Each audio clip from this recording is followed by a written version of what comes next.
Hello, listeners. I am your host, Lana the Educator. Welcome to my podcast. Today, we have someone who is a young dancer who embodies the creativity and talent and spirit of adventure. She is a multifaceted individual currently serving as an assistant dance instructor, mobile dance education teacher, and a key member of the social media team at Diella Training Center.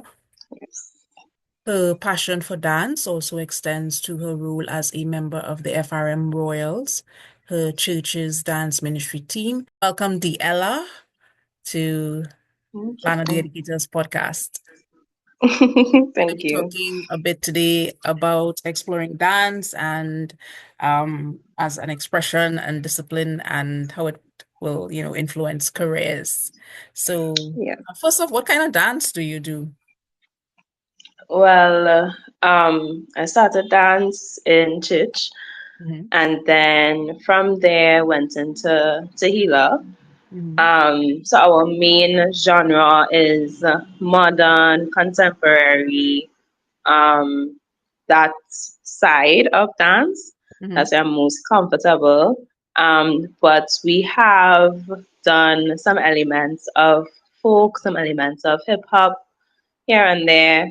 Um, but generally on the modern contemporary side. What inspired you to pursue dance as your major, or even to pursue it this far that you have done? Um, well, I would say that dance for me is innate. So as I mentioned, as it was mentioned, um, dance is definitely a gift from God. I know that for sure. My name means worshiper of God, so I know that is one of the gifts He would have given me to be able to worship Him. Um, and that has just been how it was all the time. Hmm. So it wasn't necessarily like a decision to be made to say, okay, I'm gonna choose to pursue this because it's my life, Hmm. if that makes sense. Yeah. But where the certificates comes into play or choosing to pursue it in tertiary studies, that came from my dance teacher, honestly. She would have given me the opportunity to start under the mobile dance program that we have at Tehillah and go in that direction and help teach. And I went into it kind of blind, and she suggested that I should do the certificate. It would help to refine my skills because she would have given me a breakdown as to how to do it, what to do, because she would have done everything, the certificate, a degree, masters in dance. So she would have helped me along the way, but she gave me that extra and push to be able to do that. And that's really why I'm doing what I'm doing right now. Mhm. Great. I many parents I think would worry about the stability of dance as a career and instead of pursuing an academic, when you hear that your child is no longer seeing dance as a hobby, perhaps, they might be a bit worried. As a dance student, how have you navigated that or those concerns, if your parents had those concerns, that fear might not be, I'm sorry, that dance might not be a viable career path? Well, thankfully, I have parents that are 110% supportive of any avenue Mm, that I may choose to go on, mm, especially because they are God-fearing parents. So they understand that, okay, if this is aligned with the purpose God has for me, then so be it. It's not their will against God's. But outside of that, I would say that just my dance teacher herself, mm, Charlene George Calise, mm, seeing her do everything that she is doing right now, and from since as a child growing up, has really been an inspiration and a perfect example of it can be done. And I can just break it down. I would have started with her in church as a child, 5 years old, 6 years old, around there. I joined her dance company when she first opened it, started there, and then we had our dance group in church, FRM Royals, which I'm a part of. Mhm. And she's kind of, the person that is heading that or leading that. She has a dance school. I've been a part of the dance school. Then with the dance school, it's branched out into so many different things. We have the mobile dance program. She has raised us as some of our students to be leaders in that respect. Mhm. So many of the teachers that are at the company now would have been taught by her, so that legacy lives on. She also now has um an education, what's the term? She has her own education center Mhm. for special needs children. And she incorporates dance in that way as well as one of the techniques. I don't know if that's the right word to put it, Mhm. to say, but one of the ways to help them cope or to help them learn. And she would have given me an avenue to do dance through that as well. So to me, and that in itself is enough to say, hey, there are so many things that you can do. And in doing the certificates, you realize that, okay, it doesn't have to be limited to just teaching. You can pursue dance in so many different ways. If you like theater, you can pursue dance in theater in that aspect. If you like lighting, you can pursue dance or pursue it in that respect. So you can work with lighting for dance productions. If you like choreography, you can work into the area with choreography. If you like being artistic or creative and you have that dexterity with your hands, you can be a costume designer for dancers. So there Yeah. are so many avenues that people don't really take into account. Mhm. Um, so yeah, I think that should sum it up. Well, you touched on it a bit when you talk about being a dance instructor, because that's part of your portfolio as well. So, what motivated you to transition from being a dancer into teaching? Well, you're gonna hear me talk about God a lot Mm-hmm. because really and truly, he his purpose and plan for my life is the only reason I'm there. I would have gone to our teen camp for church in 2019, and it was prophesied over my life that I would be a teacher within the next year. So at that point, I was 16 years old, and as a child growing up, because my dad's a teacher, right? As a child growing up, I'm like, ugh, I see in the pressure home. I'm like, I don't want to be a teacher. I cannot handle this. I never ever want to be a teacher. And then he gave me that prophecy, and I was like, damn, okay. And literally the next year, it was my dance teacher, and the Charlene gave me the opportunity to be able to come and help as an assistant when she could make some of the days and some of the other teachers couldn't make some of the days. And I started in that respect, and it just grew and grew from there. And every time I look back on it, I'm like, wow, look at me walking in this path that I didn't think I would be walking in whilst doing the thing that I love. I guess I always had this limited scope that teaching has to be in a primary school or a secondary school, and you're teaching a number of subjects or certain subjects, and that is the only way one could be a teacher. And I stood corrected. So, yeah. Good. So, what do you find most rewarding about dancing? And when it comes to ministry and dancing with the FRM Royals, dancing in church, dancing at different events. That ministry in itself, seeing how like God could use us as vessels to be able to communicate or um to be able to communicate or fill the atmosphere with his presence in that way is just amazing. We've had moments when we danced and it would have been spontaneous, not necessarily anything choreographed. And just the Holy Spirit moving through our bodies would have impacted people in the congregation. You know, they said they feel the Holy Spirit move, they feel the presence of the Lord there, they were brought to tears.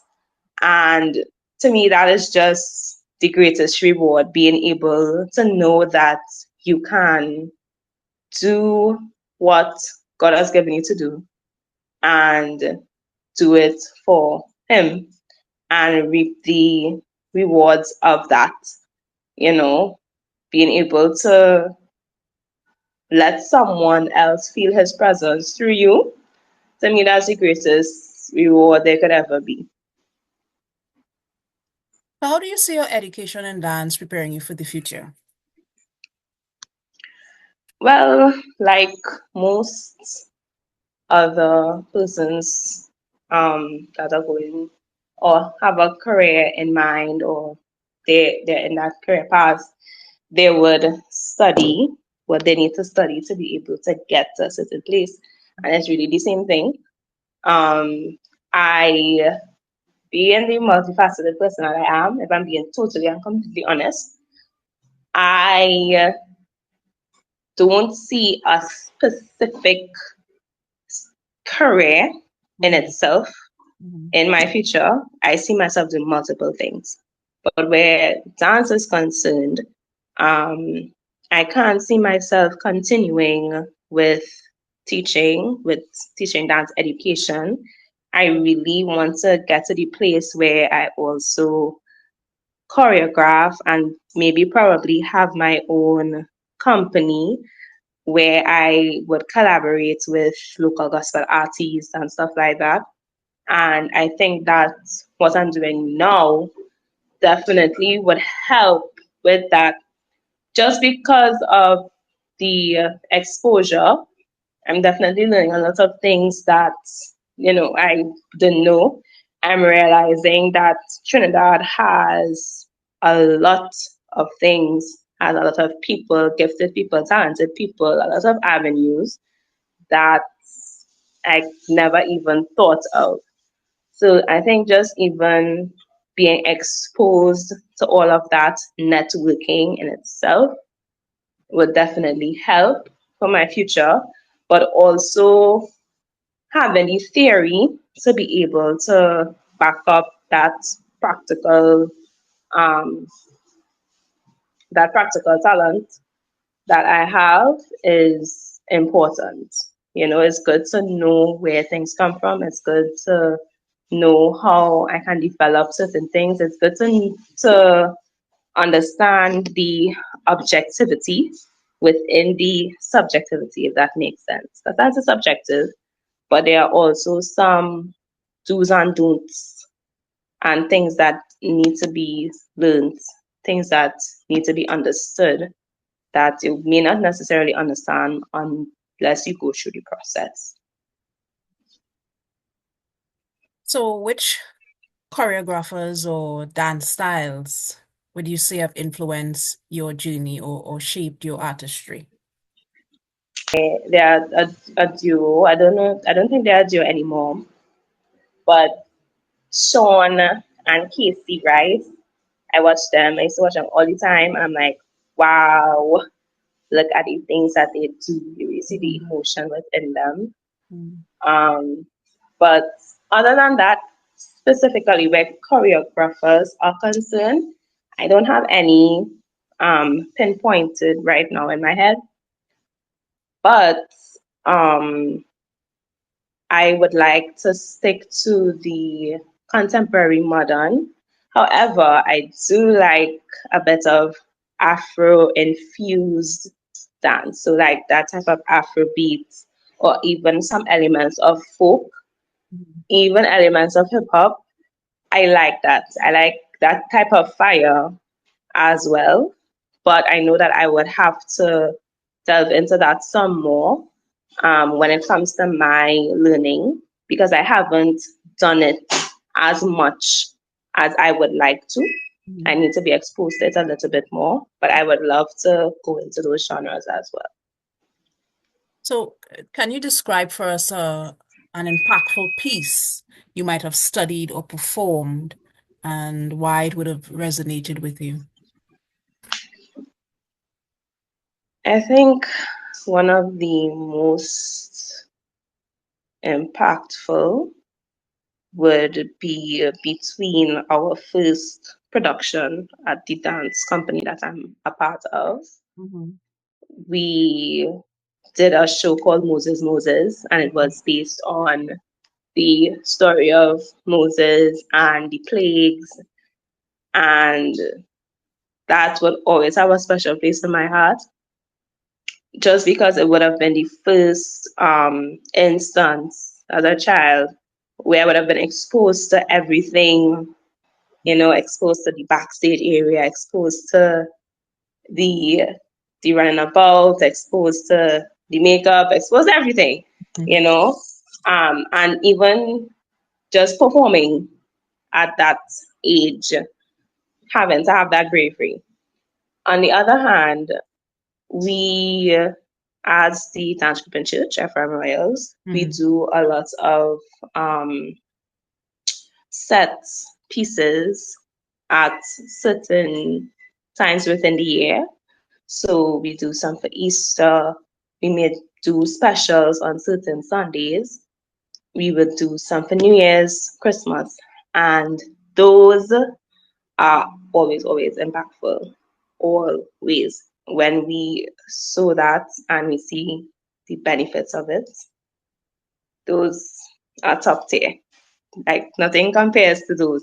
And also within the dance group in church, I'm also a part of the team that we have that does the props. So we have banners and flags and those type of things. So even the process of creating those and having them being shown within our pieces is a reward in itself as well. Makes it a little bit extra impactful. So, what does a pre-performance routine look like for you? How do you mentally and physically prepare for a show? Well, prayer is important. Outside of that, though, I like to make sure I know the music Mhm. in and out, the choreo in and out. Right now, I'm one of the persons that help backstage as well. So I need to make sure that I know everything that's happening to be able to help the little ones, help the persons my age.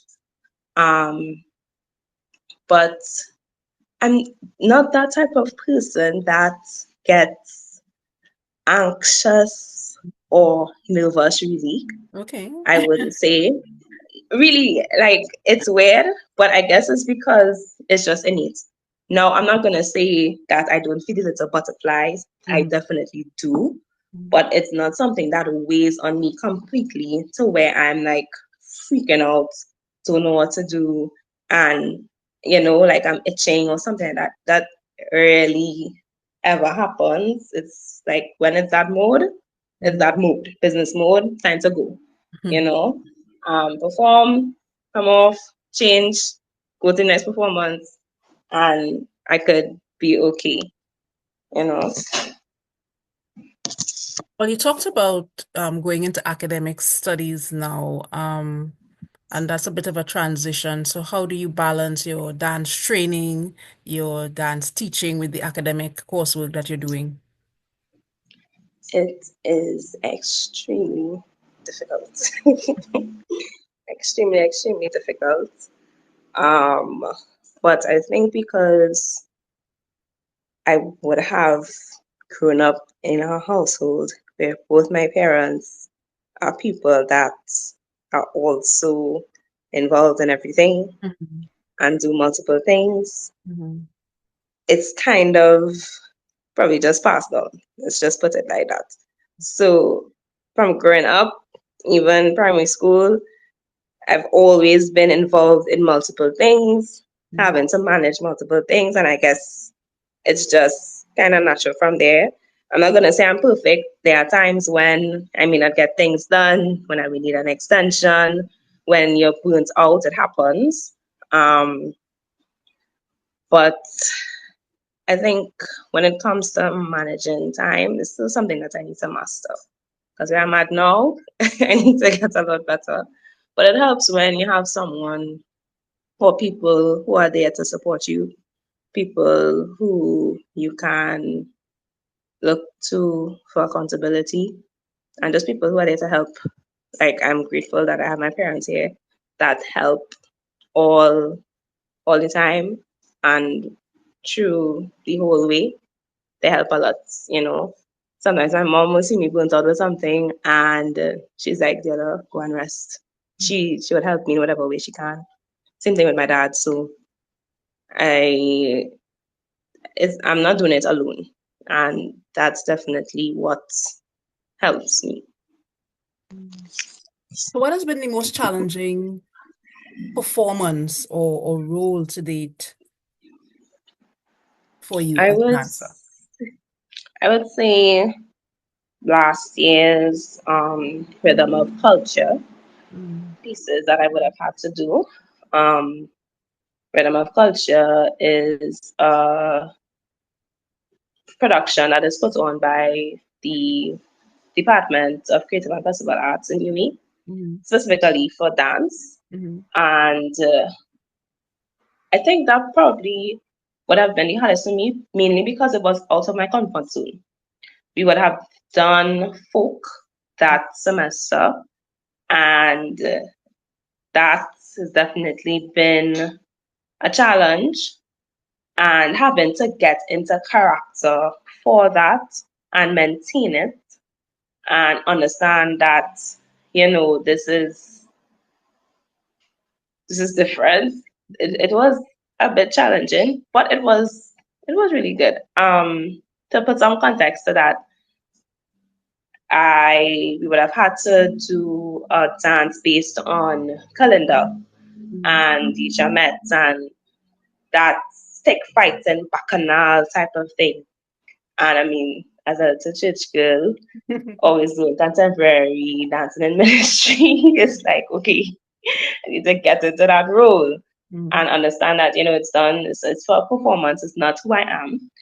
And it, it's, it wasn't hard for me to get into the role mm, because I am a dramatic person. I like theater. So doing it wasn't as bad, but I think it's just being comfortable.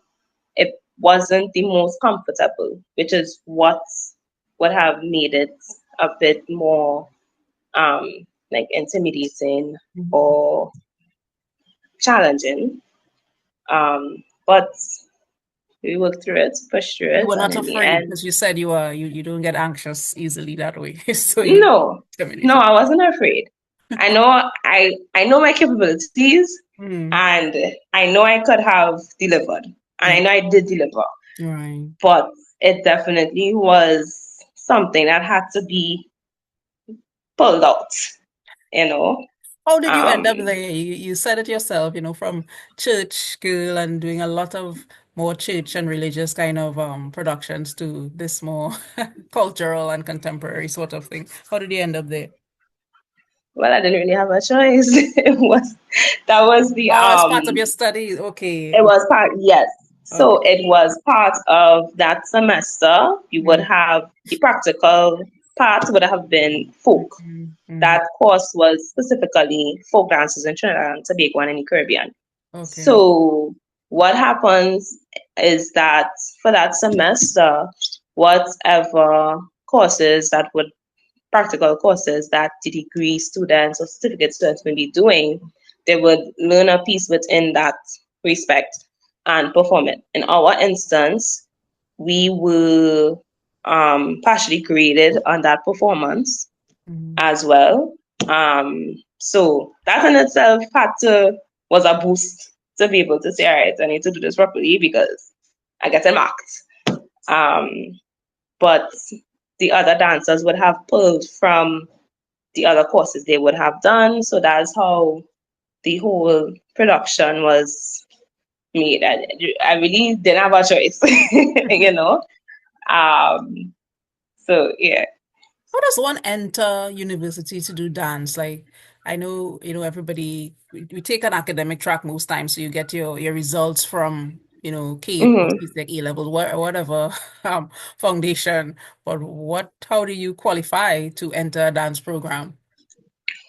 Well, each, at least for me, Mm-hmm. when I looked at the degree, I believe that you the prerequisites would have been um like a few years in dance practice, I think. Mm-hmm. Don't quote me on that. Mm-hmm. And also the certificate if it wasn't done before.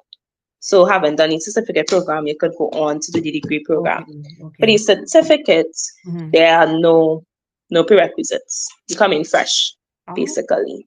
oh, Um, but in CSEC, there is an option to dance as well. yes. I don't know if most people may know that, Mm-hmm. but it's under theatre Mm-hmm. and well, back on the whole, but under theatre, you Mm-hmm. can do dance as well. And I think if you have that, maybe you could go straight into the degree. Mm-hmm. Um, but for the certificate, no no prerequisites at all. You don't necessarily have to be a dancer even. If you come in to learn, then you come in to learn, you kind of start from scratch. Okay. So as we wrap up here, what because I started off that way, and you're fortunate to have parents, as you say, who supported you. But what advice would you give Yes. persons, considering pursuing dance as their career, as their future, but might be unsure about making that leap? What would you say to them? I think that if this is something that you are passionate about Mm-hmm. and you think that this is where you want to develop yourself, this is where you see yourself in the future, Mm-hmm. then just do it. It makes no sense. Me personally, honestly, it makes no sense going into something or choosing a career path and taking time and money to study something that you don't want to do Mm-hmm. or that you probably may not use or you would just be unhappy with. That makes absolutely no sense to me, Mm-hmm. honestly. And I know it's difficult when it comes to like having a support where parents are concerned. Because at the end of the day, a lot of the people that come in at least at the certificate level, sometimes the degree, you're fresh out of secondary school, even if you take a gap year or something, you're still most likely living under your parents' roof. You may rely on them for that financial support unless you use kids or something. Um, and it's hard because I'm sure there are some parents that may give ultimatums, if it Mm-hmm. is if it is you want to do this, then you have to pay for it for yourself for and a time in your hair. Mm-hmm. Um, I think that's pretty cruel to be able to deprive your child or even just anyone of like that opportunity or doing something that they are ambitious about because it baffles me that people think that you should live this life unhappy. Mm-hmm. That makes no sense to me. Mm-hmm. That makes absolutely no sense to me. So I think if it's something you think is worth pursuing and you know in your heart you want to do it, then just do it. Just do it and trust in God. So if this is something that you really want to do, if it's something that the Lord will make a way for, trust and believe He'll make a way for it. You know? Wise words, an interesting perspective from Diella here. And with that, I thank you for joining us here on the podcast, Lana the Educator. Thank you, Diella. You're welcome. I want It's a my pleasure. listeners to know that you empower minds and you ignite curiosity.